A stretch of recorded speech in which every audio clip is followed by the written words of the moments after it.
अश्विनी दुबे को भी ले आइए स्क्रीन पर। सुप्रीम कोर्ट के वकील हैं, आज की हियरिंग को फॉलो भी कर रहे होंगे। अश्विनी जी हैं क्या? अच्छा, अश्विनी जी को अभी जोड़ रहा हूं मैं। आरपी सिंह, पहले आपका रिएक्शन। आरपी सिंह जी, आज तो ताबड़तोड़ हमला हुआ एसआईआर पर। आपकी पार्टी बार बार एसआईआर को, एसआईआर की प्रक्रिया को भी सही बता रही है। आपका स्टैंड है क्या आरपी सिंह जी? एसआईआर का तो ठीक है, आप बोलते हैं सब समर्थन कर रहे हैं, हम भी समर्थन कर रहे हैं, लेकिन सुप्रीम कोर्ट भी कह रहा है कुछ तो बदलना पड़ेगा, रेमेडी तो चाहिए, गड़बड़ है। क्या वो रेमेडी के लिए आप तैयार हैं? कोई बदलाव होता है प्रक्रिया में तो आरपी सिंह जी, जैसे आधार, वोटर आईडी? मानो कि एक तो मुझे थोड़ी सुनने आवाज़ कम आ रही है, कुछ आवाज़ कट कट कर आ रही है। मुझे सचमुच आपका पूरा जो प्रस्तावना थी, पूरी जो आपने चर्चा शुरू करी, कुछ सुनाई नहीं दिया। अब जाकर मैंने फ़ोन बदला तो कुछ सुनना शुरू हुआ है।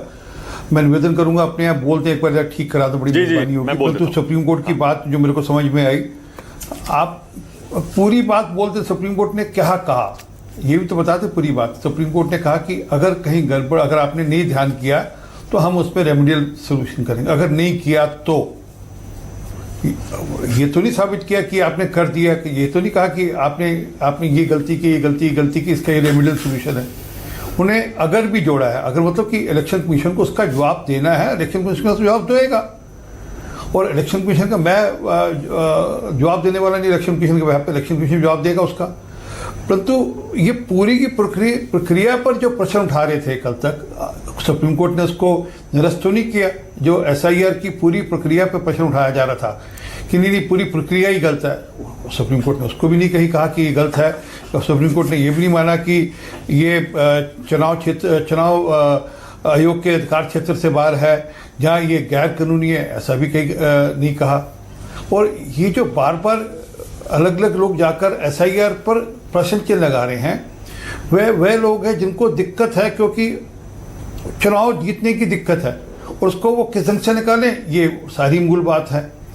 अभी थोड़े दिन पहले तक मान कि आपके यहाँ टीवी डिबेट्स पे हम लोग आते थे तो एक ही प्रश्न होता था कि ईवीएम हैक कर ली, ईवीएम हैक कर ली, सरकार ने, पार्टी ने, इलेक्शन कमीशन से मिलकर ईवीएम हैक कर ली। अरे अगर ईवीएम ही हैक कर लिए तो फिर वोटर लिस्ट में धांधली क्यों होगी? ईवीएम तो हमारे हाथ में, अगर इनकी बात मान ले तो ईवीएम तो हमारे हाथ में है। हमने ईवीएम हैक कर ली तो हमको वोटर लिस्ट में गड़बड़ करने की जरूरत ही नहीं। फिर इसमें क्या है कि कस्यानी बिल्ली खंबा नोचे, चुनाव एक के बाद एक हार रहे हैं, लगातार चुनाव हार रहे हैं। आधार, वोटर आईडी पे आपका स्टैंड क्या है? अगला चुनाव भी हारता हुआ दिख रहा है। हमारा कोई स्टैंड नहीं। जो सरकार, जो इलेक्शन कमीशन तय करेगा, जहाँ जो कोर्ट का आदेश होगा वो होगा। इलेक्शन कमीशन ने नहीं मान्यता की कोर्ट के कहने के बावजूद भी, और अब तो वो प्रोसेस पूरा हो चुका है। हाँ, अब अगला जहाँ पे एसआई हो रहा है उसके ऊपर चिंता हो जाएगी। अब तो वो ड्राफ्ट रोल तैयार हो गया। और ये जो कमियां निकाली जा रही है कि कुछ लोगों की डेथ हो गई, कुछ लोगों का नाम नहीं आया, ये एक बड़ा रूटीन प्रोसेस है। एक बार आज से कोई 15 साल पहले मेरा भी वोटर लिस्ट से नाम कट गया था। जब मैंने चुनाव लड़ने की तैयारी करा तब मैंने जाकर पूछा भी मेरा नाम नहीं है, मुझे चिंता थी, मैंने पूछा मेरा नाम नहीं है, तो फिर मैंने जो प्रक्रिया थी पूरी करी, मेरा नाम अच्छा, आरपी सिंह जी किया गया। आरपी सिंह जी, ये जो 65 लाख नाम कटे हैं बिहार में, ये सही कटे हैं क्या? और इनकी नागरिकता पर अब क्वेश्चन मार्क नहीं लग गया है क्या? भाई जो वोटर नहीं है वो नागरिक नहीं है, बड़ा सिंपल है। नहीं, उसमें से अलग अलग लोग हैं, अलग अलग श्रेणी के लोग हैं। कुछ ऐसे हैं जो मृत हैं, ऐसे हैं कुछ यहाँ से शिफ्ट कर गए हैं, ऐसे हैं जिनके डुप्लीकेट वोट हैं। वो एक नॉर्मल प्रोसीजर है। इलेक्शन कमीशन ने 22 लाख वोट काटे थे तेलंगाना में।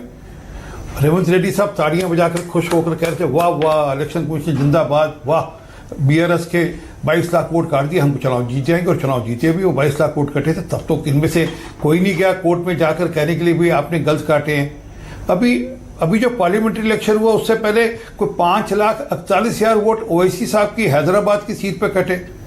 ओवैसी साहब चुनाव जीत गए उसके बावजूद भी, तब भी किसी ने हल्ला नहीं किया। ओवैसी साहब ने वो हल्ला नहीं किया। मतलब आप कह रहे हैं जो की आवाज भी आई हो कि नहीं, आपने, ठीक है, ओके। सुरेंद्र राजपूत।